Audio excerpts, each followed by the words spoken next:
Bonjour à toutes et à tous, ravi de vous retrouver pour un nouvel épisode hors série de Chef. Vous savez, pendant les fêtes, on a choisi de ralentir un peu le tempo des cuisines, de mettre de côté la performance, les étoiles, les chiffres, pour revenir à autre chose, à l'enfance, aux souvenirs. À ces moments où la cuisine n'est pas encore un métier mais un langage intime, un refuge, une fête. Ça s'appelle le Noël des chefs et chaque jeudi depuis un mois, on tend le micro à une figure de la gastronomie pour qui cette période de l'année n'est pas un décor, mais une mémoire, un événement dont elle est aujourd'hui l'acteur ou l'actrice. Et pour cet épisode, c'est Claire Hessler, pâtissière reconnue, passée par de très grandes maisons, aujourd'hui à la tête de la sienne, une chef qui raconte Noël comme on raconte une origine. Dans cet échange, elle parle de l'Alsace, de son village, des marchés de Noël, des épices, du chocolat chaud, des manalas, de cette odeur de vin chaud qui marque les hivers et qui reste imprimée longtemps après. Elle parle aussi de la table familiale, de parents qui cuisinent, du geste partagé du temps passé ensemble autour du goût. Et puis très vite, la fascination pour le travail manuel, les heures passées enfant à regarder par une lucarne un autre grand nom du monde sucré transformer la matière. Ce moment précis où quelque chose s'ancre, pas une décision, pas encore une vocation, mais une attirance profonde. Un rapport au produit, à la saison, à la justesse, à la délicatesse aussi, un fil que l'on retrouve plus tard dans ses desserts, dans ses choix, dans sa manière de créer sans superflu. Autant d'ingrédients qu'on retrouve aussi dans ses bûches, celles qu'elle a préparées cette année pour Noël. Je vous l'annonce, ça va d'un chocolat crémeux noir intense aux agrumes enveloppés d'une mousse onctueuse de marron, en passant par la vanille et le yuzu, mais la claque, allez-y, pour moi c'était le praliné et la noisette du Piémont. Eh oui, car j'ai eu la chance de goûter ces 4 bûches, ou plutôt ces 4 bombes. Je m'appelle David Ordono, vous écoutez Chef, et je vous propose d'ouvrir ensemble cet épisode hors série, un Noël raconté avec sincérité, et surtout, vous allez l'entendre, un parcours étonnant parce que vous savez ici, on aime raconter l'histoire de celles et ceux qui se retrouvent face à nous. Vous allez donc vivre un grand voyage, celui qui a façonné le palais d'une pâtissière. Voici l'histoire de Claire Hessler.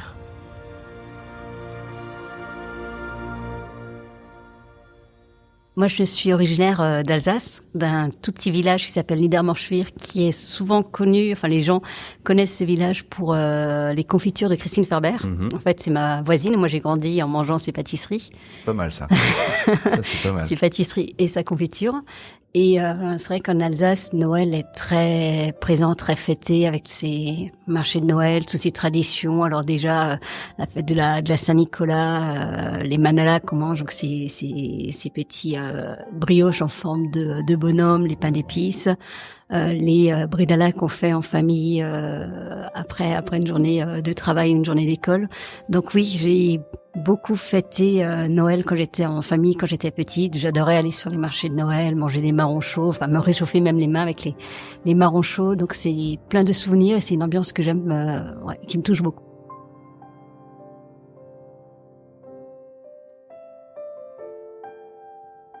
Est-ce qu'il y a un Alsacien, une Alsacienne qui n'a pas une passion pour les fêtes de fin d'année? Parce que c'est vrai que si on veut le fêter pleinement et découvrir à la fois l'ambiance, le décorum, les décorations, enfin l'Alsace, l'Est de manière générale, mais l'Alsace, c'est quand même le temple. Ah bah oui, et je souhaite à tout le monde d'avoir l'occasion une fois d'aller faire un marché de Noël et de découvrir l'ambiance qu'il y a, parce qu'on croit connaître les marchés de Noël. Ah oui, mais non, ça n'a rien à voir. Ça n'a rien à voir.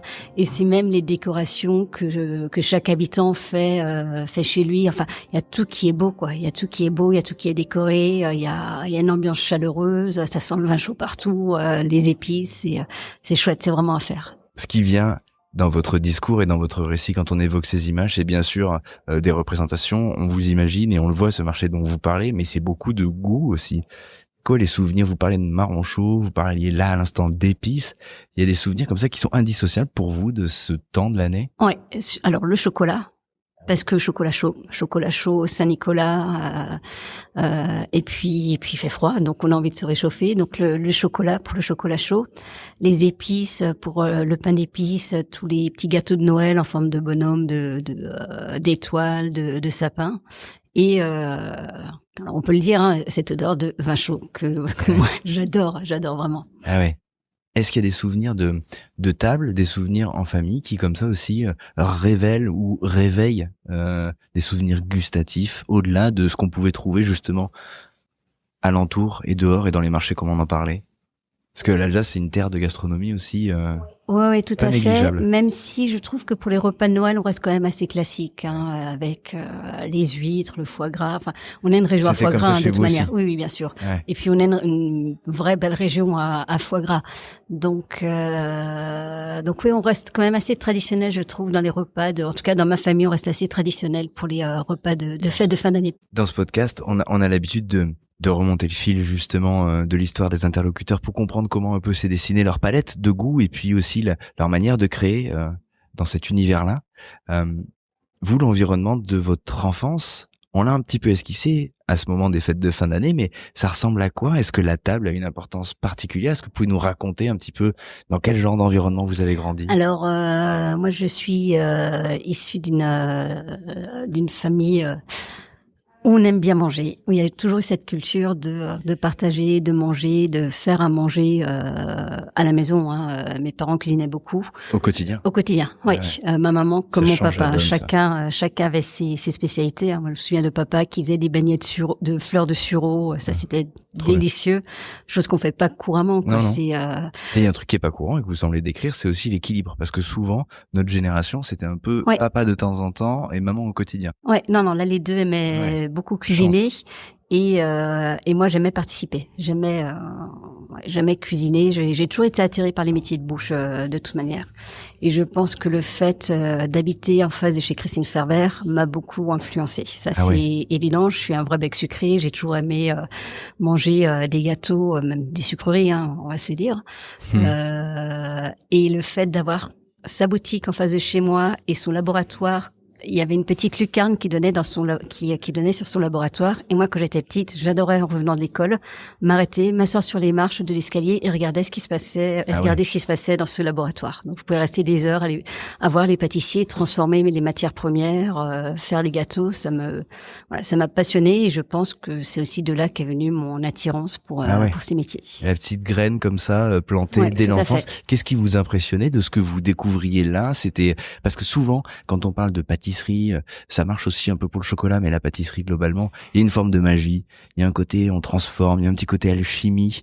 Qu'est-ce qui quand vous regardiez par cette lucarne, vous touchez particulièrement? Alors, le travail manuel. Le travail manuel, j'ai mon grand-père en plus qui était plutôt artiste, on va dire. Il faisait énormément de choses et tout ce qu'il faisait, il était à la fois chef d'orchestre, il peignait, il faisait de la calligraphie. Enfin, vraiment, il était ultra doué avec ses mains. Ma marraine, pareil. Ma petite sœur, elle est très très douée. Je pense qu'il y a vraiment une fibre manuelle dans ma famille. Et c'est ce que j'aimais regarder, quoi, la transformation, en fait, voir ce qu'on est capable de faire avec ses mains. Et vous, pendant l'enfance, parce que c'est quand même une question qui revient et qui arrive très vite, en fait, finalement, vous savez, le fameux truc de qu'est-ce que tu veux faire plus tard et qu'on dit aux enfants assez jeunes. Vous, quand vous l'imaginiez et quand vous étiez enfant, vous vous projetiez... Ben, je voulais être astronaute. Un classique. Je voulais être astronaute et quand on m'a quand même bien expliqué que ce serait certainement très compliqué, je disais à mes parents que je voulais être cuisinière dans une fusée. Voilà, j'avais trouvé l'alternative. Pas mal. La cuisine était la porte d'entrée pour monter à bord d'une fusée. Ok, pas mal, original. Tout à fait. Et puis après, oui, très rapidement, je me suis dirigée. On vous a expliqué qu'il n'y avait pas de cuisine dans la fusée. Claire, c'est gentil, mais non, ça ne marchera pas. Grosse déception. Et c'est vrai qu'après, c'est assez naturellement que je me suis tournée vers ce milieu d'abord de la restauration et ensuite, cuisine d'abord, restauration et pâtisserie. Pardon, mais vous le dites spontanément, vous dites naturellement, mais c'est pas forcément une orientation qui est naturelle. Surtout que aujourd'hui la pâtisserie est plutôt bien représentée, plutôt la cote, comme la cuisine de manière générale. Nous, quand on était plus jeunes, c'était pas vraiment le cas. Ah non, c'était la voie de garage, clairement. Alors mes parents avaient des amis qui avaient un restaurant. Et tous les week-ends, quand j'étais ado, j'allais travailler dans ce restaurant. Donc j'avais déjà cette approche, cet univers que j'ai découvert. Néanmoins, j'ai aussi dû me battre pour pouvoir faire cette formation d'abord à l'école hôtelière, parce que mes parents, surtout mon père, n'étaient pas forcément pour. C'était voilà. Parce que c'était pas valorisant. C'était pas valorisant. Je sortais du cursus classique et je pense que ça les inquiétait aussi parce que ces métiers qui demandent beaucoup d'implication dans un univers assez masculin, exigeant. Enfin, c'était plus de la peur pour eux qu'autre chose. De parents. Ouais, mais bien sûr, un petit peu peur pour sa fille. Et évidemment. Ça marche encore aujourd'hui, ça. Et pour autant, moi je savais que c'est ce que je voulais faire, donc. Ah oui, cette conviction, vous l'avez eue très jeune finalement. C'était une fois qu'on est passé des fusées, on est passé. Non mais c'est. Ouais, c'est vrai. Parfois on met du temps à trouver son histoire, et vous pour le coup ça s'est décidé assez vite. Alors. L'univers de la gastronomie. J'ai quand même commencé par la cuisine. J'ai d'abord fait des études de cuisine. Là, je me suis vite rendu compte que c'était pas trop mon truc. J'avais un besoin de précision, besoin de la pâtisserie. Je trouve que c'est rassurant parce que c'est beaucoup plus. C'est carré. On sait qu'il faut 30 grammes de temps. Il suffit de suivre une recette. C'est presque simple, quoi. Oui, alors ça c'est vraiment des paroles de professionnels. Alors, il suffit de, oui. Nous aussi, on essaye d'eux, mais ça marche pas toujours au quotidien. Qu'est-ce que vous allez découvrir, justement, quand vous allez passer de l'envie, de l'intuition, tiens, je pourrais faire ça, au premier moment, justement, de l'enseignement? Qu'est-ce que vous découvrez dans l'école, qui va peut-être vous paraître un peu différent de ce que vous envisagiez? Est-ce qu'il y a des révélations? Est-ce qu'il y a des freins, au contraire? Alors non, pas de frein. J'ai découvert une énergie dans ce milieu qui m'a beaucoup plu. En quoi? Qu'est-ce qu'elle avait? Une énergie, un côté dynamique, un travail d'équipe, la brigade. Moi, je trouve ça vachement intéressant, hein, la brigade. En rentrant par la cuisine, ceci dit, ça existe aussi, le collectif existe de la même manière en pâtisserie. Oui, bien sûr, mais différemment. Ouais. Différemment, parce qu'en pâtisserie, surtout en pâtisserie de boutique, on travaille, je trouve, sur un rythme beaucoup plus calme, beaucoup plus posé. On n'a pas ce coup de feu où on est obligé, à un instant T, de sortir 10 plats en même temps que, être coordonné avec toute une autre équipe, quoi. Donc ça vous a séduit? Ah, j'adore. Ouais. Ah ouais. Ouais. Ah, c'est drôle. Le côté quoi? Il faut trouver une harmonie, la montée d'adrénaline, le stress. Parce que parfois c'est synonyme de trucs. C'est l'ensemble. Hein. Je pense que c'est vraiment l'ensemble et la rigueur. Je pense que j'avais besoin de ça aussi jeune pour me cadrer un petit peu. Comment vous allez opérer justement cette charnière? Comment petit à petit vous allez découvrir que la cuisine, vous avez dit que l'un des arguments était que la cuisine marquait moins de repères, c'était moins rassurant que la pâtisserie. Comment elle va s'opérer cette charnière? Comment vous allez l'écrire, vous? Eh bien, il se trouve que quand j'ai fini mes études en cuisine, je me sentais pas assez mature pour aller travailler en entreprise. Vous aviez quel âge quand vous avez fini? J'avais 18 ans. J'avais 18 ans. Et en cuisine, c'est vrai qu'on touche à tout, c'est quand même le côté sucré qui m'intéressait le plus. Et c'est là où j'ai décidé de refaire une formation en pâtisserie. D'abord pâtisserie de boutique pendant 2 ans pour apprendre correctement les bonnes bases. Et après, je suis retournée en restauration, mais en pâtisserie de restauration cette fois-ci pour retrouver cette ambiance, ce dynamisme et cet environnement. Cet environnement qui me plaît beaucoup. Alors, 2 questions. Quand vous dites ce côté sucré, l'attirance que vous avez depuis longtemps, justement, il se niche dans quoi? Le sucre, on y met plein de choses. Le réconfort, le plaisir immédiat, parce que c'est vrai qu'il y a une sensation, elle se situe où, la note? Qu'est-ce qui vous fait vibrer, justement, depuis toujours dans ce côté sucré du goût? Mais vous voyez un truc, moi, le sucre, par exemple, c'est ce que je vais chercher pour me réconforter. Quand j'ai la dure journée, elle termine dans un millefeuille, direct. Ça, c'est évident. Et quand il y a un coup de stress, un coup de blues, immédiat. Il me faut du sucre. Il me faut clairement du sucre. Et même quand je suis en vacances et du coup je ne pâtisse pas, il y a un moment où je sens que je suis en manque de sucre. Hein. Quand on dit que c'est une drogue, oui, c'est la réalité. C'est la réalité aussi, quoi. Et j'ai toujours eu un palais plus sucré que salé. Je me souviens que quand j'étais petite, le mercredi, ma maman n'était souvent pas là, j'étais seule à la maison. Je me faisais en cachette la crème pâtissière que je mangeais devant la télé, quoi. Ah ouais. Vous la faisiez pour la manger? Ouais. Ah oui, c'est pas rien. Oui, fallait nous poser la question parce qu'on vous aurait dit tout de suite que les fusées c'était pas la peine. Donc quand on est enfant et qu'on se fait sa propre crème pâtissière pour la manger goûter tout seul dans son coin, bon.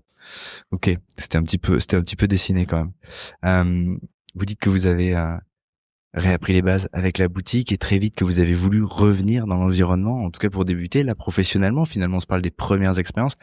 Côté restauration, qu'est-ce que vous découvrez justement de ces premiers temps? Parce qu'en général, il peut y avoir un petit écart entre la réalité professionnelle, le quotidien, quand on est employé, quand on devient employé, ou quand on est même tout au bas de l'échelle, et ce qu'on a pu imaginer. Est-ce que vous, ça correspond à votre envie dès le début, à vos idées? C'est où d'ailleurs ces premières expériences? Première expérience en tant que salarié, enfin après ma formation en pâtisserie que j'ai faite à Strasbourg chez Thierry Mlopt, j'ai intégré la maison Trois Gros à Roanne. J'ai eu la chance de travailler Une petite maison, ouais. Je voulais absolument travailler dans un 3 étoiles. J'avais postulé, j'avais envoyé des CV, directement. Ouais. CV, lettres de motivation dans plein de restaurants 3 étoiles. Et j'ai trouvé très facilement une place chez Michel Troisgros, une maison vraiment exceptionnelle, familiale, saine, avec une qualité de cuisine juste exceptionnelle. Hein, c'est pas pour rien. Donc là, on est à la 2e génération.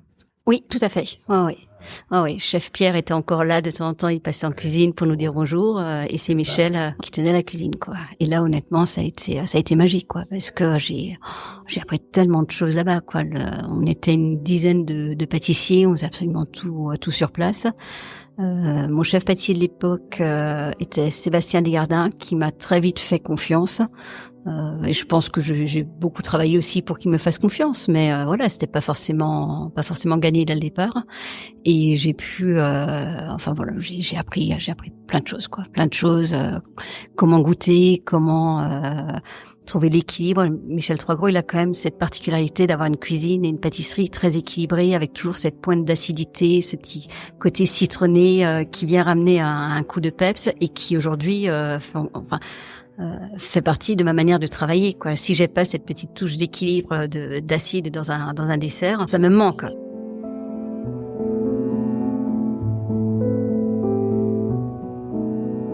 Il faut qu'il y ait ce petit kick. Ah oui, complètement. On le voit dans les bûches d'ailleurs, non? Il y a une bûche qui fait écho. Et puis j'adore les agrumes en plus, donc complètement. Donc j'ai passé 2 ans et demi chez Michel Troisgros, c'était très formateur. Très formateur. Une école. Ah oui, complètement. Quelque chose qui s'imprime, pardon, mais vous dites comment goûter. Du coup, je vous pose la question, quoi. Ça veut dire quoi? Comment goûter? Ça veut dire quoi? C'est simplement être curieux, apprendre à goûter les différents éléments d'un plat séparément, trouver les associations, les goûter ensemble pour déjà pour faire travailler son palais et pour voir ce qui va ensemble, ce qui va pas ensemble. Là, on se parle de décrypter. Ouais, complètement. Et ce qui était super là-bas, c'est que Michel Troisgros, forcément, assez attaché à sa région, à ses producteurs. J'ai très vite appris là-bas aussi cette relation qu'un chef peut, et je pense même doit avoir avec ses producteurs, pour comprendre la matière première, pour comprendre la saisonnalité. Il y avait les producteurs locaux venaient dans les cuisines pour présenter à Michel la récolte du jour, et puis il sélectionnait, quoi. Il y a des choses qui lui allaient, il y a d'autres choses qui n'étaient pas assez qualitatives. On est à quelle époque là, à peu près, dans les années On est 99, 2000. Ouais, c'est ça, début des années 2000. Oui, tout à fait. C'est une démarche et c'est une posture qui n'est pas non plus très courante et pas établie aujourd'hui quand on parle de circuit court, de lien avec les producteurs. Ça paraît presque une évidence, ou en tout cas un discours très commun. À l'époque, c'est pas forcément le cas. Donc, et chez lui, c'est établi, donc c'est remarquable. Tout à fait.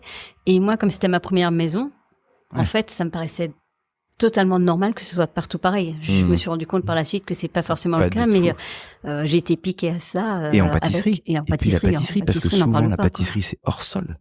C'est hors saison. C'est hors sol, hors saison, c'est hors tout, quoi. Souvent. C'est vraiment la discipline meurtrie de ce point de vue-là, et qui ne fait pas encore sa révolution d'ailleurs. Quand on va dans une boulangerie et ou une pâtisserie, c'est 9 fois sur 10 une catastrophe, et on croise des fraises quand il faut pas.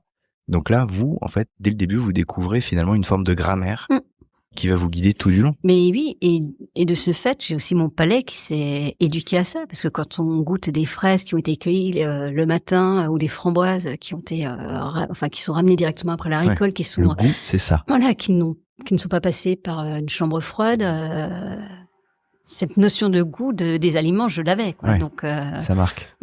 Comment vous allez sortir de cette première école finalement, qui, on le voit, à poser des jalons et à donner certainement des marqueurs qui feront vos valeurs aujourd'hui? Comment vous allez passer au step d'après? Pourquoi des gens quittent une maison comme ça? Parce que on a l'air de bien s'y trouver pour le coup. Oui, c'est sûr. Après, j'ai un peu la bougeotte aussi. Quand je suis, en fait, J'ai besoin d'apprendre. Quand ça devient trop confortable, pour moi, j'ai besoin de faire autre Alors, chose. c'est dit quoi? Bon, c'est bon, je sais, je connais l'endroit, l'environnement. Oui, alors je pense il y a oui. toujours moyen d'apprendre plus, mais j'avais envie de découvrir d'autres maisons, j'avais envie de découvrir autre chose, et je pense qu'il était temps pour moi de partir et puis d'aller faire une nouvelle aventure ailleurs. Quelle va être la prochaine aventure? Donc je suis partie chez Georges Blanc à Vonas. Et donc, pardon, je vous coupe, mais du coup, il y a une question qui se pose pour recouper. Pourquoi ce goût pour des maisons d'exigence comme celle-ci, des maisons, des institutions? Parce que là, on se parle de 2 institutions, alors avec des valeurs et une philosophie assez différentes, hein, quand même si c'est des garants patrimoniaux en termes gastronomiques. C'est quand même des grandes maisons, et tout de suite, c'est votre truc. Ouais, en fait, je m'étais mis dans ma tête que j'allais réussir et que pour réussir, il fallait travailler chez les meilleurs. D'accord. Voilà, c'était Okay. écrit. Pour moi, Allez. c'était écrit, c'était tracé. Voilà. 3 gros blancs. Qu'est-ce que cette période-là va vous apprendre? Qu'est-ce que vous découvrez? C'est pas la même organisation. Georges Blanc, on est sur un univers très large. 3 gros l'a développé petit à petit, mais avec beaucoup plus de progressivité entre guillemets. Georges Blanc, vous arrivez dans les années 2000, on est en mode héliport, il y a déjà les villages, tout à fait. On parle pas de bretelles d'autoroute parce qu'on veut pas se fâcher, mais il y a tout ça quand même, c'est un univers. Ouais, tout à fait. 2 maisons très différentes, hein, d'autres volumes aussi. Donc, je dirais que là-bas, j'ai appris à travailler un volume plus important de pâtisserie. Et alors, ça traduit quoi? Une exigence de rythme, de densité? Une organisation différente, des détails qui sont différents aussi dans les pâtisseries qu'on fait, peut-être de temps en temps moins le temps d'aller dans le détail de certains produits, ce qui veut pas dire que c'est pas bon, hein, bien au contraire, hein, c'était super ce qu'on faisait, mais oui, il faut être plus efficace parce que plus de volume, plus de monde. C'est pas la même offre. Non, c'est totalement différent. C'est intéressant parce que du coup, là, vous apprenez assez jeune finalement qu'on peut maintenir un niveau d'exigence, qu'il y a plusieurs écoles, plusieurs perspectives possibles, et que l'une n'est pas moins bonne que l'autre ou ne vaut pas moins que l'autre. Ça, c'est quelque chose qui va vous servir. Parce que j'imagine, après, quand on devient entrepreneur, il faut savoir à quel endroit on doit se situer. Est-ce qu'on veut être un auteur? Est-ce qu'on veut parler à un plus grand public? Et si oui, comment? Là, vous découvrez 2 maisons un petit peu très contrastées. Ouais. De toute manière, je pars du principe que toute expérience, même celles qui ont été plus dures, plus compliquées, ont forcément appris beaucoup de choses et ont fait la personne que je suis aujourd'hui, la manière dont je travaille. Mais c'est important de découvrir tout ça, quoi. C'est à la fois. Là, c'est l'orga, quoi. Oui, oui, complètement. Quoi. Comment vous allez là? Est-ce que vous avez déjà la perspective parce que là, on se parle de 2 expériences qui sont un peu fondatrices et vous regardez le métier de 2 endroits un peu différents avec des manières de faire différentes. Est-ce que vous avez déjà à cette époque-là l'idée de l'endroit vers où vous voulez aller vous et Absolument pas. Là, parce vous qu'il y a apprenez. une chose qui est certaine, c'est que je ne voulais surtout pas m'installer. Donc ça, c'était très clair dans ma tête et comme quoi on évolue, on change. Loupé. Mais non, par contre, j'avais envie de bouger, j'avais envie de voyager. Donc je me suis assez rapidement retrouvée à l'étranger. D'abord à Londres j'ai passé 2 ans et demi à Londres. Alors Londres, c'est l'étranger sans être vraiment l'étranger parce qu'en restauration, on se retrouve très vite entouré de Français. Le nombre de chefs qui m'ont dit je suis parti à Londres pour apprendre l'anglais. Ça marche pas. ça marche pas du tout. Mais voilà, ça permettait de mettre déjà un premier pied hors de France. C'était quoi l'idée là? C'était d'avoir une ligne dans son CV et dans son expérience qui nous dise je connais autre chose, ou il y avait une volonté d'aller dans cet environnement? Cette volonté d'apprendre l'anglais que j'ai pas appris là-bas, ça c'est certain, et de découvrir une nouvelle culture. J'étais curieuse, il y a une opportunité qui s'est présentée, je me suis dit voilà, j'y vais. C'est quoi l'environnement du coup là dans lequel vous vous retrouvez? Alors, je me retrouve dans une grande ville quand même, hein, moi qui venais d'un petit village de 700 habitants, c'est très très petit.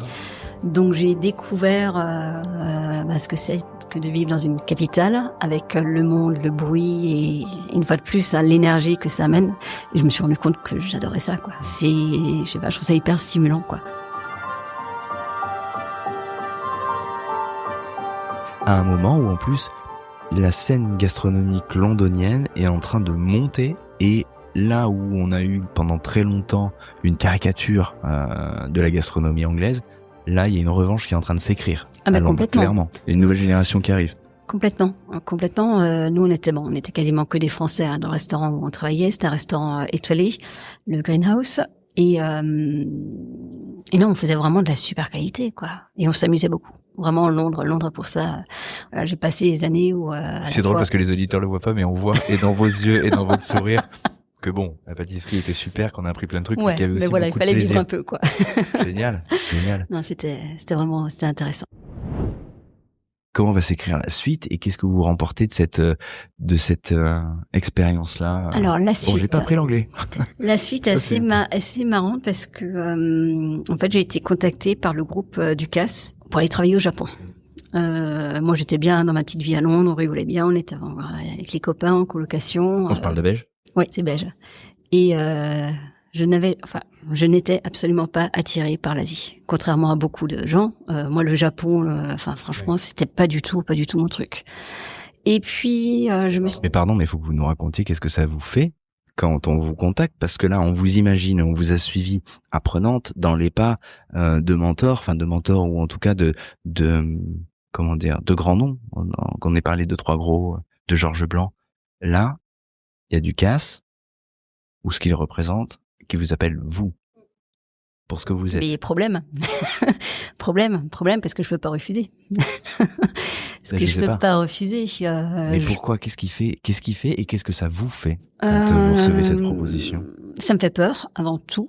Ça me fait plaisir, également. C'est lui qui vous contacte? C'est son chef pâtissier, Nicolas Berger, qui était chef exécutif à l'époque. Le roi du chocolat. Ouais, j'adore. Ouais. Quelqu'un d'extraordinaire.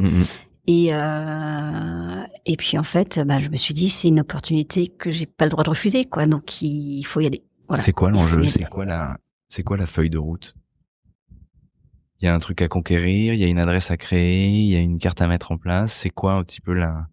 Déjà à la base, je me suis dit que si cette proposition, je ne l'acceptais pas, j'avais peur de me faire griller dans la profession, et dit voilà, Ducasse, il offre pas non plus tous les jours ce genre de proposition. En plus, c'était le poste de chef pâtissière pour l'ouverture de ce restaurant, donc belge Alain Ducasse Tokyo, un restaurant qu'il a ouvert en partenariat avec la marque Chanel, donc au dernier étage du building Chanel à Ginza, donc un restaurant absolument magnifique où on a pu jouer avec tous les codes de la marque aussi, donc hyper intéressant. Donc voilà, j'ai débarqué là-bas sans vraiment comprendre je vraiment pas compris du tout ce qui se passait. Mais attendez, hormis le fait de se dire j'ai pas forcément d'appétence pour l'Asie, ou en tout cas cette partie de l'Asie, à quel moment il peut y avoir un frein dans une proposition comme ça où on se dit le terrain de jeu est dingue? C'est quoi? Il y avait de l'appréhension. De quoi? De pas être à la hauteur parce que là c'est une proposition folle. Ouais, alors c'est pas une période où je cherchais forcément du travail, où je cherchais à partir. J'étais bien dans ma petite vie à Londres. Londonienne. Voilà, mais une fois de plus, je pense très certainement trop confortable à ce moment-là. En fait, j'ai hésité sans hésiter, parce que Lucas, c'est pas quelqu'un qui vous laisse 15 jours pour. Je te laisse 24 heures. Et puis 2 heures après, voilà, tu as décidé. c'est ça. C'est tout à fait ça. Donc, il a quand même fallu dire oui assez rapidement. Non, c'est plus le pays, honnêtement, c'est le fait de pas avoir envie d'aller dans ce pays-là, quoi, ou dans cette région du culture monde. Extrêmement lointaine, très éloignée de la nôtre. Oui, et à laquelle je ne m'étais jamais intéressée. Et même une fois que j'ai dit oui, le temps de faire les visas, de faire les papiers, ça a pris un petit peu de temps. Je me suis refusée de m'intéresser à ce pays, de voir ce qui m'attendait. Je me suis complètement voilé la face. Je me suis dit, ok, j'écrirai sur place, quoi. Et ouais, drôle. Enfin, pas tous les jours. Étonnant tous les comme jours truc. drôle.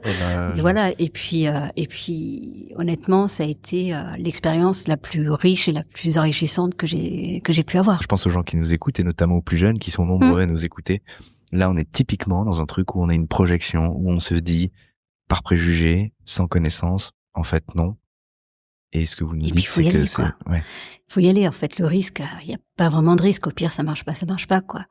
Après, moi, j'ai mis une grosse année pour m'adapter au pays. Ouais. Vraiment très, très compliqué. Oui, c'est pas le conte de fées. Qu'est-ce qui fait que ça coince? que c'est différent et qu'est-ce qui fait que vous allez le dépasser? En fait, on se retrouve immergé dans un pays où tous les codes sont différents, où on ne pense pas de la même manière, on ne travaille pas de la même manière, on n'a pas la même éducation. Alors moi, j'aime la hiérarchie, j'aime le côté assez organisé. Eux, c'est puissance 1000, hein, c'est-à-dire Et comment ça qu'un... peut être plus puissance? Eh ben, concrètement, par c'est-à-dire exemple que un commis pâtissier ne me parlait pas directement à moi. Le commis pâtissier va passer par le chef de partie, qui va passer par le sous-chef, et ouais. le sous-chef viendra me D'accord, parler. ok. Ça, c'est un exemple. Ouais. C'est bien, c'est pour les gens qui disent ouais, la brigade c'est quand même très militaire. Bah regardez, il y a plus militaire que militaire. Tout à fait. Barrière de la langue qui est pas facile, et se retrouver aussi dans un pays où on est illettré. On ne peut pas lire, quoi. Et ça, il n'y a pas toutes ces applications qu'il y a aujourd'hui, hein. Et il n'y a pas beaucoup d'alphabet, que ce soit dans les stations de métro ou Oui. Et puis là-bas, rien n'est fait, rien n'est traduit mais de toute non, façon. Non. Je me souviens le premier jour, je me suis retrouvée dans un supermarché pour acheter un shampoing. C'est pas avec un shampoing que je me suis lavé les cheveux. Je le sais bien. Ouais, ça fait partie de l'expérience. Donc ouais, la première année a été très compliquée. Qu'est-ce que vous proposez de fait dans cet endroit? Donc, est-ce que c'est une cuisine d'inspiration? Est-ce que c'est une cuisine importée? Qu'est-ce que vous dessinez comme carte? Parce que cette responsabilité, elle repose sur vous à ce moment-là. Alors, il faut savoir que je travaillais à l'époque donc pour le groupe Ducasse. Hein, donc c'est vraiment la cuisine de Ducasse. Lui, il venait à chaque saison faire les dégustations des nouvelles cartes. La cuisine de Ducasse, elle a évolué. Évidemment, il y a l'empreinte méditerranéenne, on s'en parle. Il y a eu la naturalité après. À ce moment-là, c'est quoi les marqueurs? C'est quoi l'intention? Alors, je dirais une cuisine assez française, mais travailler qu'avec des produits japonais et adaptés à la culture et au goût japonais. Ouais, ça fait beaucoup de valeur dans l'équation quand on débarque. Il y a eu quelques loupés. Hein. Il y a eu plusieurs loupés, mais là c'est pareil. Ça m'a permis de travailler mon palais, ma manière de créer des desserts et qui aujourd'hui, enfin moi, je sais que les pâtisseries que je vends aujourd'hui dans ma boutique ont quand même des marqueurs qui viennent de cette époque-là.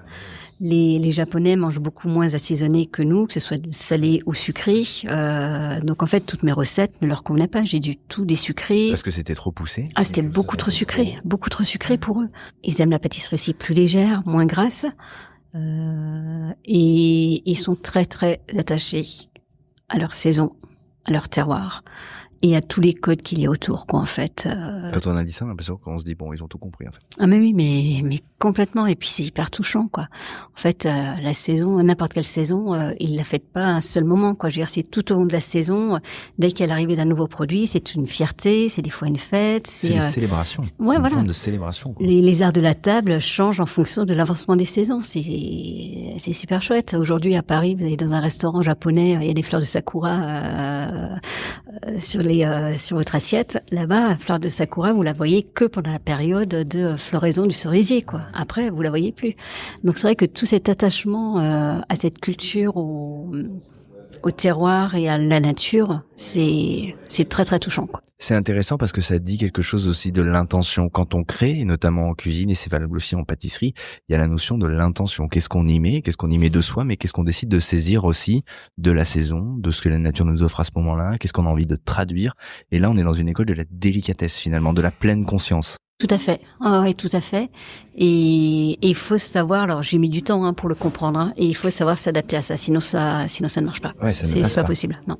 Qu'est-ce qui vous revient en tête quand vous repensez justement à ces pâtisseries, à ces premières peut-être qui vont justement montrer que vous avez saisi un petit peu l'ADN? C'est quoi les créations qui vous reviennent? Un dessert à la pêche. Alors ça, je m'en souviens, ils ont des pêches au Japon qui sont énormes, qui sont ultra juteuses, qui sont naturellement très sucrées. C'est une pêche que j'ai fait pocher dans un vin pétillant, mais vraiment à peine poché parce que elle était déjà tellement juteuse, cette pêche, qu'elle avait vraiment pas besoin de cuire longtemps. Et je pense que c'est un des premiers desserts qui a vraiment bien fonctionné là-bas parce que ça correspondait tout à fait à ce qu'ils attendaient. Produit de saison, qui vient de chez eux, où on sent vraiment ce côté juteux, c'est pas trop gras. J'avais associé avec de la verveine, une glace verveine, un sorbet à la pêche, puis un petit sablé, un petit jus de pêche. En fait, très frais, très léger. Et ils ont adoré. Ouais. Pas trop de choses, pas trop d'éléments. Non. Et élégant. Voilà, faut que ce soit propre. Faut que ce soit propre, faut que ce soit précis, faut que ce soit naturel, pas trop de chichi, mais il faut que, faut que ça attire l'œil.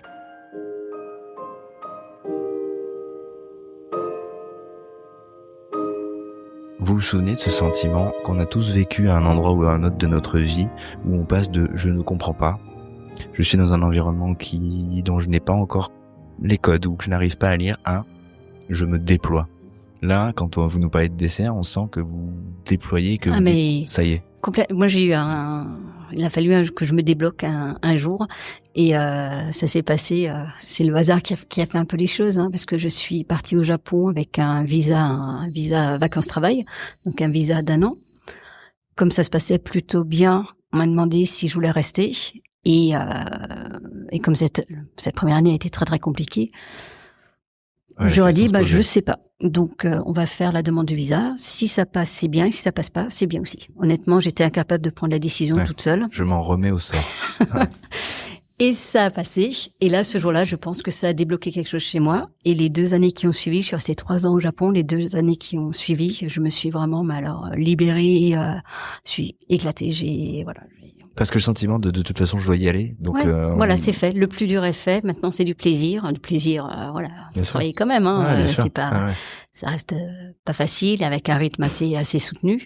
Mais, en fait, c'est comme si cette période d'essai avait été validée. Qu'est-ce qu'on se dit à ce stade-là de l'expérience, du rapport qu'on a à sa discipline en restaurant? Vous nous avez parlé de la dynamique, de l'ambiance, de l'environnement de travail. Dans la création, créer un dessert pour un restaurant n'est évidemment pas la même chose qu'un dessert qui sera destiné à une boutique. Pour plein de raisons. Les contenants, la conservation, le temps de consommation entre le moment où on le crée et le moment où il est dégusté. Qu'est-ce que vous retirez, vous, de ça? Parce que là, jusqu'alors, vous êtes une pâtissière, et là, vous êtes adoubée, parce que vous êtes chez Ducasse, et ça dure, et ça valide. Mais en restauration. Oui. Alors, la pâtisserie de restauration, je la trouve, alors je dirais pas plus facile, c'est pas le mot terme, mais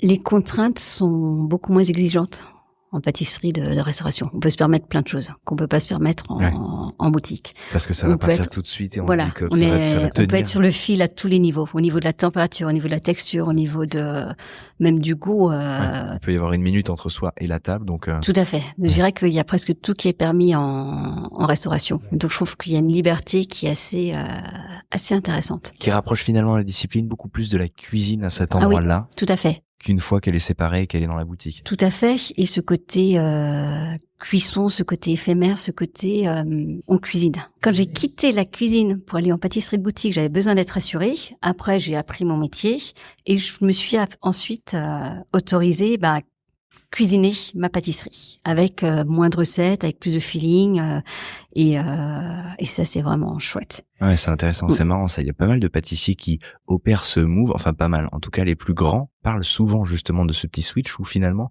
ils commencent à adopter un regard, un geste, une façon d'apprendre cette discipline qui est beaucoup plus proche de celle des cuisiniers en fait, et de cette appréhension-là. Ouais, et moi je me suis toujours, et encore aujourd'hui, je me sens plus proche du monde de la cuisine que du monde du pâtissier de boutique. Après, c'est un peu le monde qui vous a fait aussi, ce qui est pas complètement...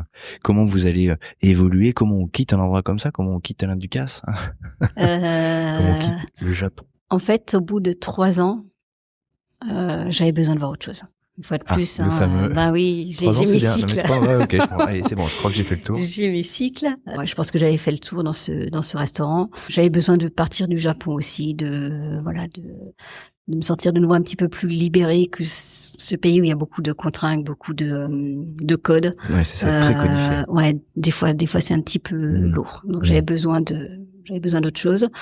Quand j'en ai parlé au chef et il se trouve qu'il n'avait rien à me proposer à ce moment-là qui correspondait en tout cas à ce que je recherchais, quoi. C'était plus des places en bistrot qui me correspondent un peu moins.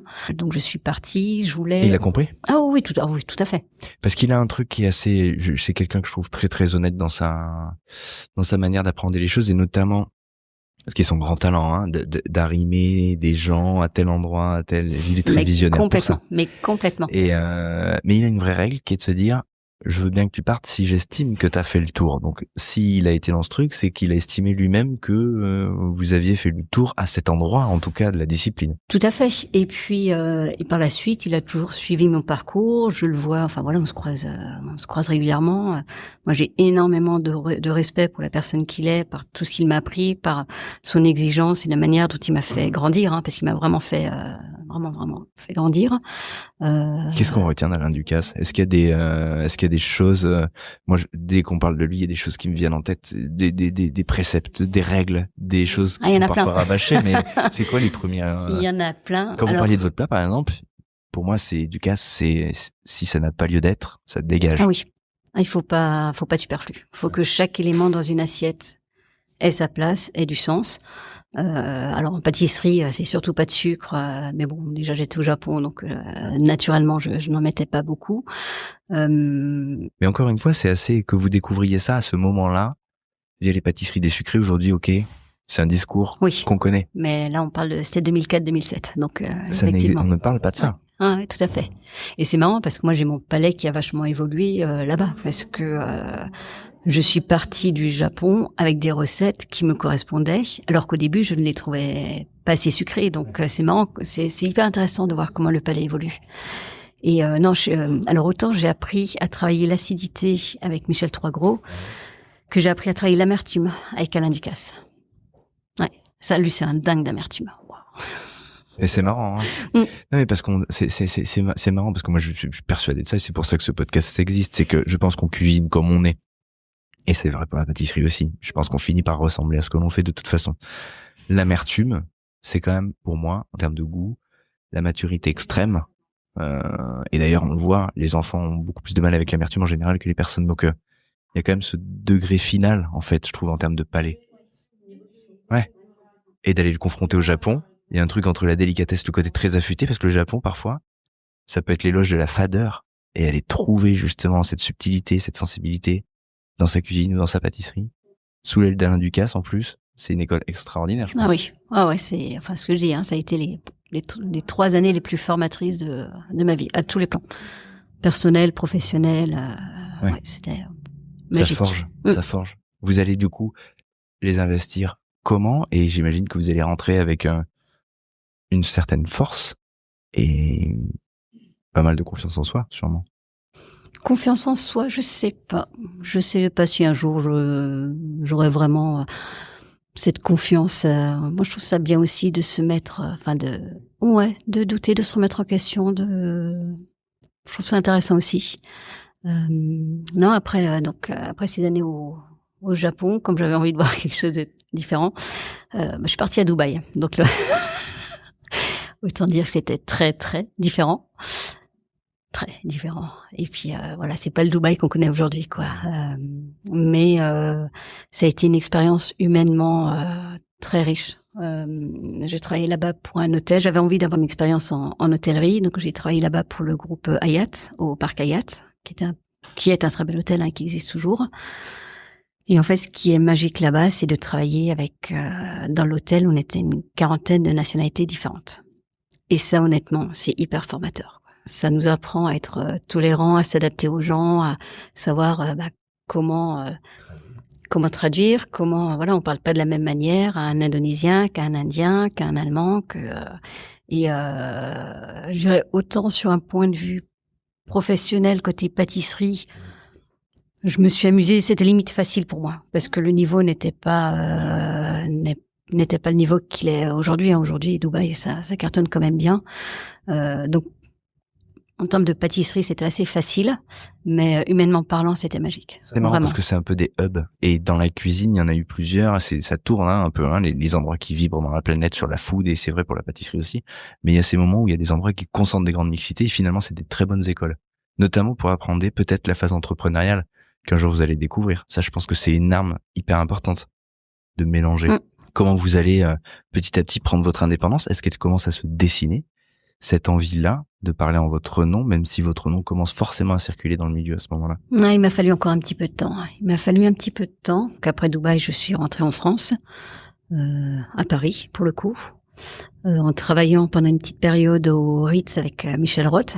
Donc ça, pareil, ça reste un personnage juste exceptionnel. Et assez rapidement, c'est Alain Ducasse qui me place au restaurant La Serre. Restaurant La Serre, donc là encore on parle d'une institution. Et que parce que Michel Roth à ce moment-là il est au Ritz. Oui, tout à fait, le Ritz. Ouais, tout à fait. Mof. Donc c'est tout un Mauve, Bocuse d'Or et la personne la plus, mais vraiment la plus humaine qu'on puisse trouver. Hein. Il est incroyable. Et donc Ritz La Serre. Ritz La Serre et le restaurant La Serre cherchait à redynamiser un peu la maison. Donc avait changé toute sa brigade. Hein. Christophe Moret. En fait, moi je suis arrivée en même temps que Christophe Moret et que Antoine Pétrus, qui était donc directeur de celle là-bas. Donc voilà. Je trouve qu'on était vraiment une belle équipe et c'est là que tout a vraiment bien décollé pour moi parce que la pâtisserie commençait à être bien mise en avant parce qu'il y a les premières émissions télé, il y a un peu de visibilité. Il y a eu quelques éclaireurs, il y a eu quelques pâtissiers qui ont commencé à émerger, on commence à parler, il y a des noms depuis 5 ou 6 ans à ce moment-là, on a commencé avec des Michalak, des gens comme ça, voilà. La lumière s'est faite un peu sur cette partie de la cuisine. Oui, tout à fait. Et c'est là que c'est assez marrant. Ma pâtisserie a été très appréciée à ce moment-là parce que on finissait le repas sur un dessert frais, léger, fruité, peu sucré. Et ça, voilà, on en revient à cette expérience à Tokyo. Quoi. Génial. À un moment, ça s'aligne. Et ça trouve le public. Et la critique aussi. Parce qu'il va y avoir des reconnaissances. Oui, il y a quelques reconnaissances. Puis ce que je retiens surtout de cette période-là, c'est on avait créé avec mon équipe un menu de dessert. On appelait ça la séquence sucrée, où en fait les clients pouvaient réserver pour manger que du sucré au restaurant. Donc on avait décliné tout un menu, vraiment en gardant les codes d'un menu traditionnel, mais tout sortait de la pâtisserie, avec canapé, amuse-bouche, entrée. On travaillait pas mal les légumes sur les premiers plats.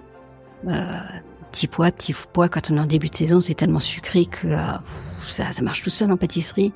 L'artichaut, la carotte, la tomate. Et plus le menu avançait, plus on allait vraiment sur le dessert final, la pâtisserie réconfortante qu'on connaît, un peu plus traditionnelle. Et ça a vraiment bien marché. Mais là, vous mettez en place une synthèse de plein de choses finalement, de toutes vos expériences passées, puis de ce que vous décriviez aussi du mariage, de l'approche de la cuisine et de la pâtisserie. Là, c'est le climax de l'histoire.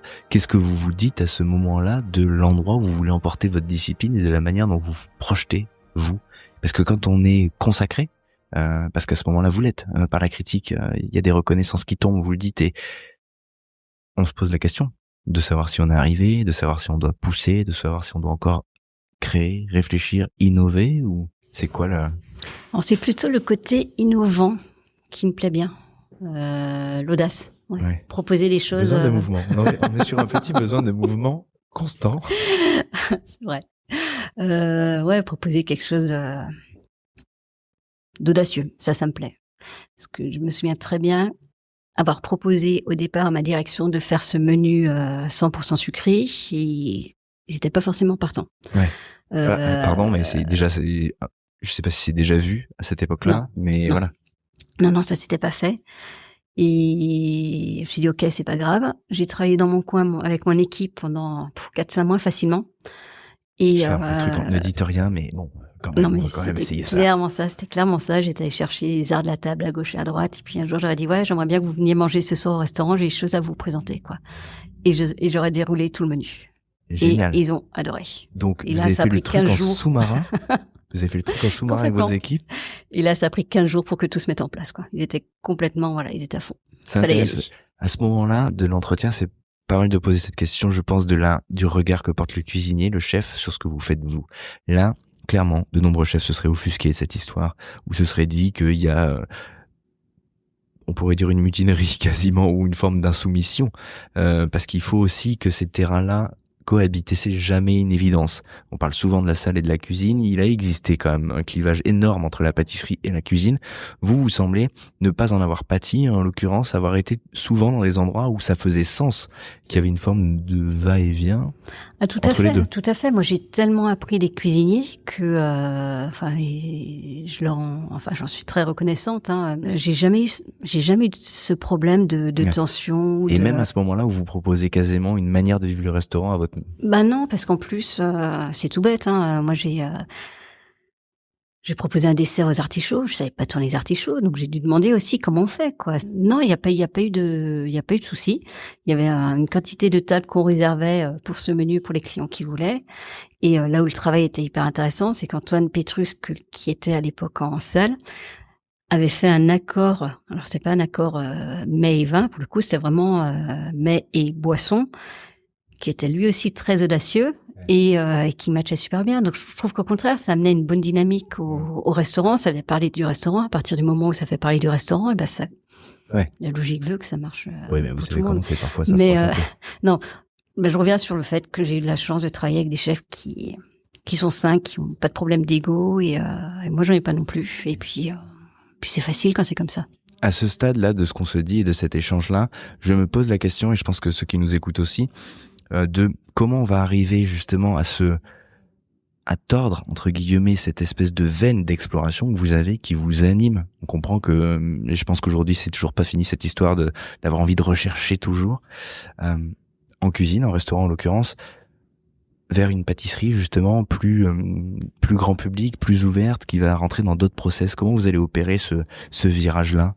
Ça va pas se faire tout de suite, mais non, ça va pas se faire tout de suite. Il se trouve qu'au bout de 5 ans, au restaurant La Serre, il n'y avait pas forcément d'évolution possible pour moi. Donc une fois de plus, je me suis posé la question, ok, qu'est-ce que je fais? Est-ce que je retourne dans un autre restaurant? Je sais faire, voilà, j'ai prouvé en fait que je maîtrise. Et là, vous êtes un nom dans ce milieu-là. À ce moment-là, désormais, votre nom, il est connu. Et il est aussi du public. Oui, c'est vrai. C'est vrai. Ça change la donne. Donc c'est vrai que restaurant, j'avais pas envie de reprendre, hôtel non plus, et je me suis dit, tiens, pourquoi est-ce que je retournerais pas en pâtisserie de boutique? Parce que finalement, j'avais l'impression de pas avoir fait mes preuves dans ce domaine-là. Finalement, ce terrain, il n'a pas été exploré quasiment. Et à ce moment-là, la maison La Durée cherchait un ou une nouvelle chef créa pour remettre au goût du jour leur pâtisserie qui est quand même très classique. Alors là, voilà, quand on parle de pâtisserie un peu sucrée, un peu lourde, on était clairement dedans.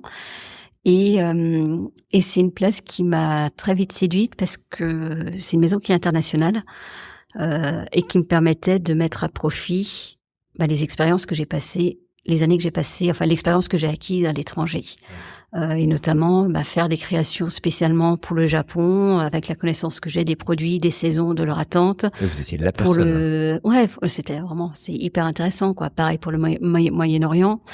Et ça me permettait de bouger à nouveau, de voyager, et je trouve ça hyper stimulant. Comment vous réappréhendez ce monde-là? Qu'est-ce que vous en découvrez? Puisque là, même si on vous apprend rien sur la pâtisserie, encore une fois, là, c'est une demande spéciale. On se parle de boutique, on se parle de qu'est-ce qui va vous séduire là-dedans, qu'est-ce qui va vous parler. Parce que là, vous changez de monde un peu quand même. Ouais. Là, c'était un sacré challenge. J'y allais pas forcément confiante, mais avec toujours cette envie de m'investir, de travailler. Et puis, je pars du principe que quand on a envie, quand on se donne les moyens, on arrive à faire ce qu'on veut. Donc, il m'a fallu pareil un temps d'adaptation parce qu'on parle quand même de gros volumes là-bas.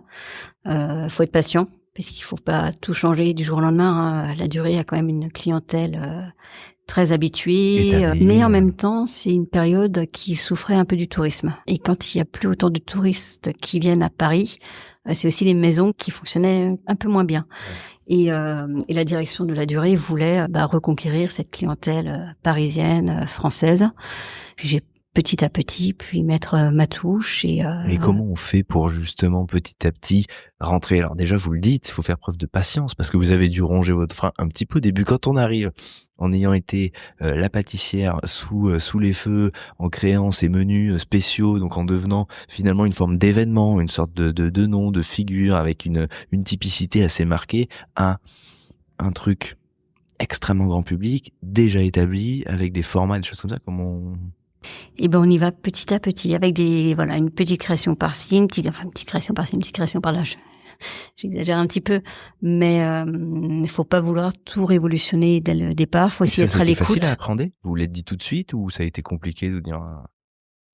Parce qu'on a l'impression que vous l'avez tout de suite intégré. Alors vous êtes d'une grande sagesse peut-être. Non, mais alors ça j'ai vite compris. Je pense que on peut pas débarquer quelque part et dire ok, je suis là, il y a tout qui va changer. Ça Même si marche c'est pas. vous qu'on est venu chercher. Oui, mais enfin vraiment, je pense que ça marche pas. Faut être aussi à l'écoute et être dans l'échange avec les équipes qui sont sur place, avec ce que veut la maison et comprendre aussi parce que c'est une maison qui a beaucoup de codes, comprendre l'ADN de la maison, s'y adapter. Et avancer petit à petit, quoi. Et c'est chouette parce qu'il y a eu un super retour de la clientèle. Je me souviens que les partenaires au Japon étaient ravis d'avoir des créations spécialement pour eux. Ils étaient hyper fiers. Ça me permettait d'échanger avec les chefs qui tenaient les différents laboratoires à gauche et à droite. Et les choses se sont faites petit à petit. Et ça, mais un gros bateau, c'est un gros bateau à bouger, quoi. Voilà. Et ça va vous guider vers cette envie justement d'emmener la pâtisserie et la création sur ce terrain-là, de la sortir un peu du restaurant Alors pas tout de suite. En fait, il est arrivé un moment, je pense que j'arrivais à mes 40 ans tout simplement. C'est peut-être. Alors c'était pas ma crise de la quarantaine, mais bon. J'irais plus que c'est un petit bilan je fais ok, je suis plus ou moins à la moitié de ma carrière. Qu'est-ce que je veux faire par la suite? Est-ce que je me vois salariée toute ma vie ou est-ce que j'essaye de faire quelque chose toute seule, quoi? Et j'avais envie de me prouver que j'étais capable de tenter. Donc j'ai commencé en créant ma boîte de consulting. Ça c'était en 2017 à destination donc des restaurateurs, des hôtels, enfin des professionnels, autant de la création que de la formation. France et étranger. Voilà, parce que toujours pareil, j'aime bien bouger. Je trouve donc on se payait vos services, votre expertise, votre regard pour soit signer des choses, soit mettre en place des choses pour d'autres. Tout à fait. Ou faire de la formation dans des écoles. Donc passionnant. Très intéressant. Mais très rapidement, je me suis rendu compte qu'il me manquait un truc. C'était de pouvoir faire déguster mes pâtisseries au grand public. Et ça, vraiment, quand on fait ce métier. Pas connu jusque-là, quasiment. Enfin, la durée de manière intermédiaire dans les restaurants, mais les restaurants c'est toujours une jauge qui n'est pas représentative, c'est pas le grand public. Oui, mais alors on voit quand même les clients. On voit le client, on voit le sourire du client quand il vient nous voir dans les laboratoires. Il y a cet échange. Il vous fallait retrouver ce lien. Complètement. Et puis en même temps, la crise sanitaire a fait que je me suis retrouvée du jour au lendemain sans travail. Donc je me suis dit ok, c'est peut-être le moment de prendre une page blanche et de voir ce que je veux faire par la suite, sachant que je n'ai jamais voulu ouvrir une pâtisserie dans son modèle traditionnel. Je pense qu'étant issue du monde de la restauration, j'aime travailler à flux tendu, J'adore ça. J'adore ces trucs qui finissent par faire souffrir les employés. Vous savez quoi, on va tout faire sur place. On va tout faire. Je voulais trouver aussi un concept qui permet de mettre en avant les producteurs, le terroir, enfin tout ce qui me touche et puis quelque chose qui me ressemble, quoi. Donc en analysant un petit peu ce qui s'est passé pendant cette période de confinement, où il y a eu une vraie démocratisation du digital, le public qui s'est rapproché des terres, du Made in France, des producteurs. Je me suis dit, je vais essayer de monter une pâtisserie qui sera plus une pâtisserie avec une vente en ligne, ce qui me permet de limiter considérablement le gaspillage alimentaire parce que je produis ce qui est commandé avec un stock tampon qui me permet de répondre à la commande au jour le jour, même si on reproduit un peu comme dans un restaurant, un peu toute la journée. Et surtout cette mise en avant de la saisonnalité des producteurs, faire attention au packaging qui est éco-responsable, à la livraison qui est en mobilité douce. Enfin voilà, faire quelque chose qui me touche, qui me tient à cœur. Et puis c'est de là qu'est né donc Claire Heitzler et producteur. Donc j'insiste sur le et producteur parce que c'est grâce à eux qu'on fait des belles pâtisseries. Je pars du principe que mon outil de travail, c'est pas mon laboratoire et mes machines. L'outil de travail, c'est le terroir, c'est la terre, c'est le sol.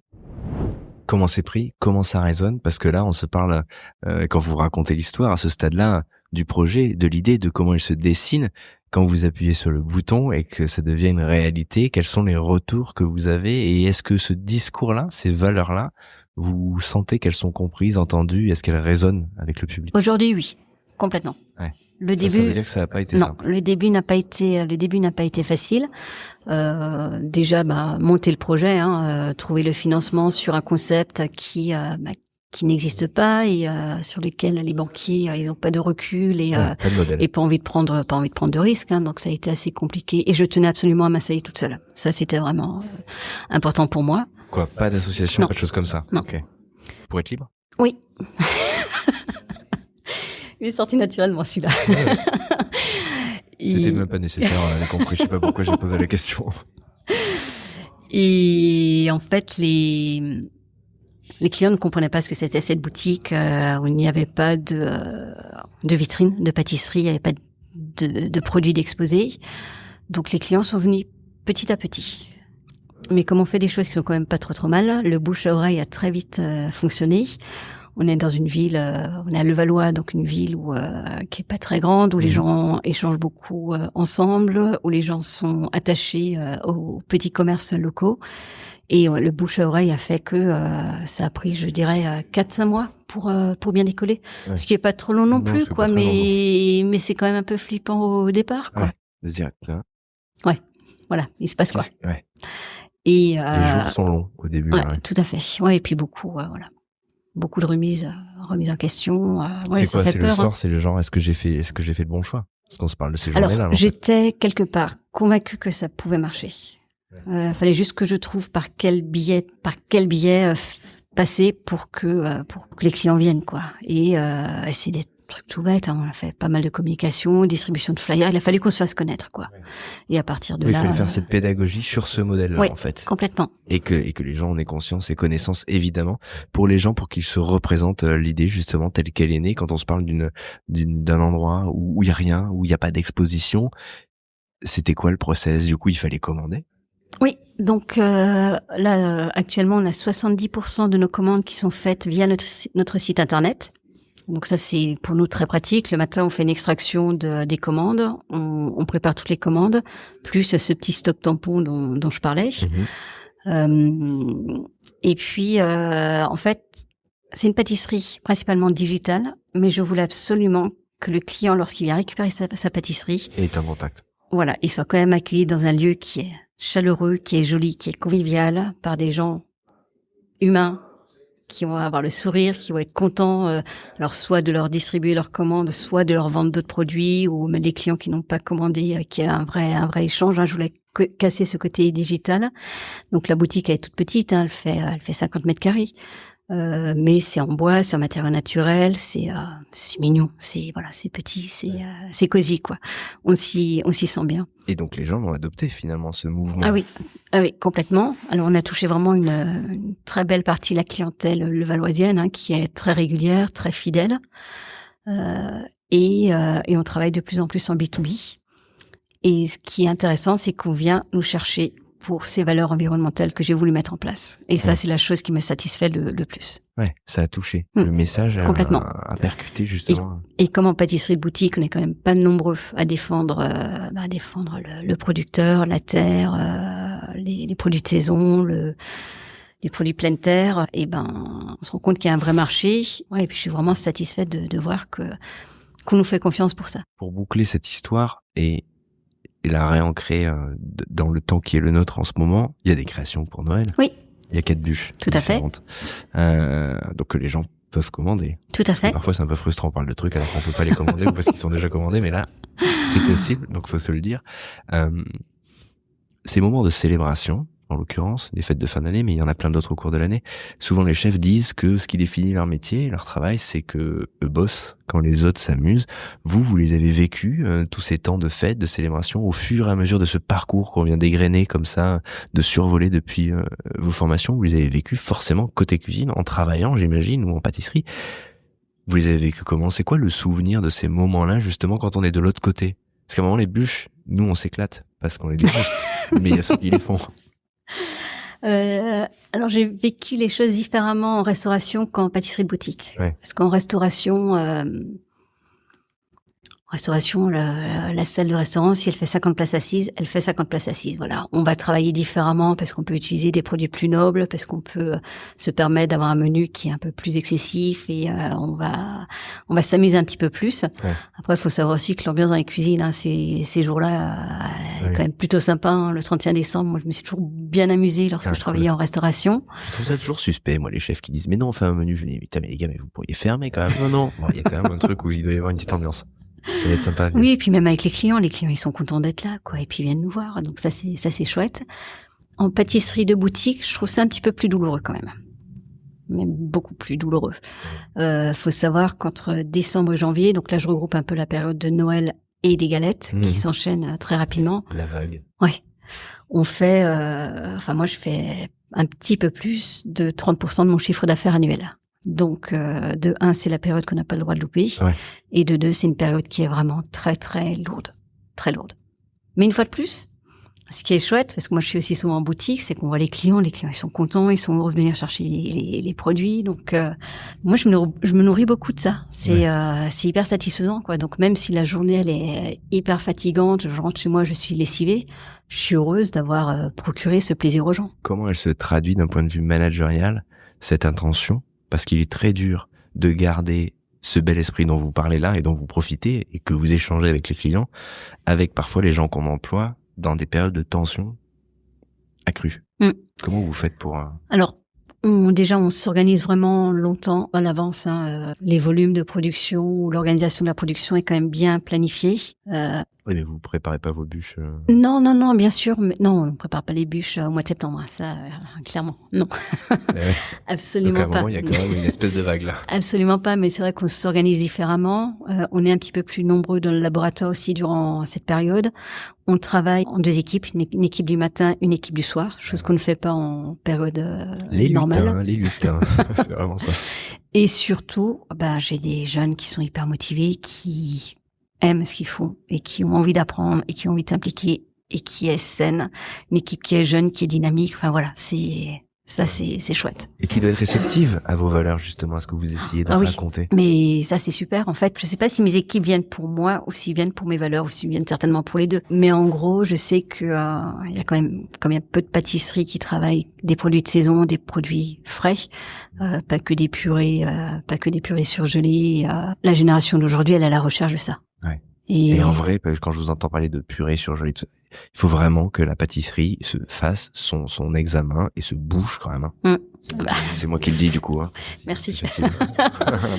Non. Mais du coup, ils apprennent plein de choses. Là, on est en période des agrumes. Nous, quand on reçoit notre producteur, j'ai un producteur d'agrumes dans le sud de la France, à Eous, quand il nous livre les yuzu, honnêtement, mais dans tout le laboratoire, ça sent le yuzu. Alors, on passe 3 heures à couper tous du yuzu et puis à les épépiner d'abord et les couper, mais ça embaume tellement le laboratoire. La plupart du temps, quand on trouve des pâtisseries au yuzu, c'est du jus de yuzu surgelé ou en brique qui est utilisé. Alors que ce qu'il y a de plus intéressant dans le yuzu, c'est l'écorce, c'est le zeste, c'est le zeste. Donc finalement, le meilleur du fruit, il n'est pas utilisé. Et en fait, il découvre plein de choses. Ça, c'est super. Ouais, c'est ce lien avec la matière. Merci d'avoir transmis ces valeurs et de les avoir partagées avec nous. Avec grand plaisir. Merci Claire.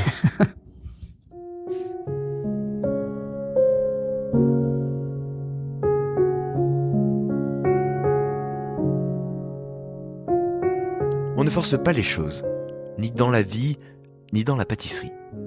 Si mon visa ne se renouvelle pas, je partirai. S'il se poursuit, je resterai.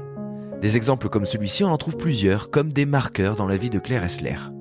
Pas comme l'idée de se soumettre au cours des choses, mais comme la conviction que tout doit s'écrire avec l'évidence la plus naturelle.